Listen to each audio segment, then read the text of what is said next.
rapping, success, murder. Warning, this show is for adults only. If you're just a kid, fuck off.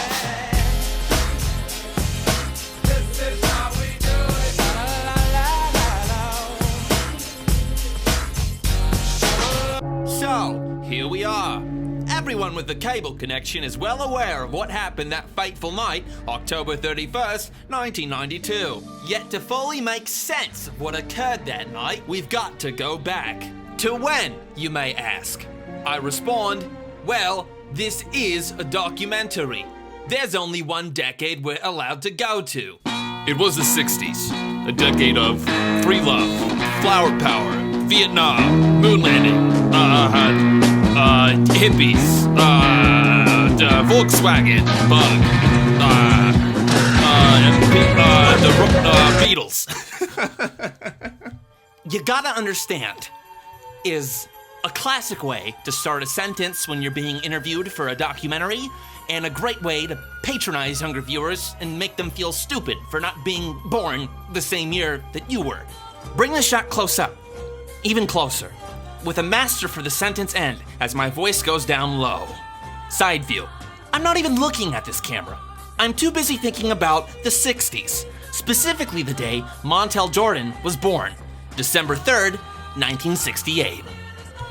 Born to a horse and a falcon, the child wasn't expected to be a real man, much less a successful rapper. But he was both, in a time where there was real prejudice against having a falcon as a father. Having essentially useless parents, Montel focused instead on the things that he was looking at, so he might see them better. Now, he didn't know it then, but he was using his cornea to choose what images he wanted sharp and which ones he wanted blurry. Not long after mastering this skill, genius struck, and it was a bloodbath. Genius was the name of the local big rig. The driver one day was drunk and barreled into Montel's childhood home, slaughtering his falcon dad and placing his horse mom in the intensive care unit. His horse mom died soon after that when a wandering doctor noticed that a horse had been put on a life support machine for people. "This life support machine is for people," he bellowed to some plain-looking nurses. "What's this horse doing on this life support machine for people?" And he pumped Montel's horse mom full of lead right then and there.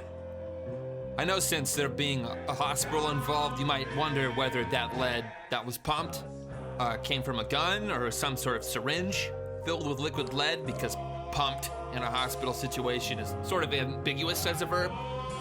Well, the answer is a gun.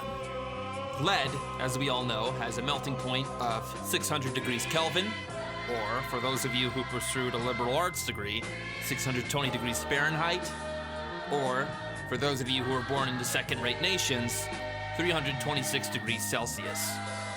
The point is, that's too hot for a normal syringe to contain safely. Montel saw the whole thing, and if it was a movie, as the camera would pitch forward in slow motion, the doctor would have moved out of the frame just so to reveal Montel standing in the doorway with a bouquet of roses in a glass vase.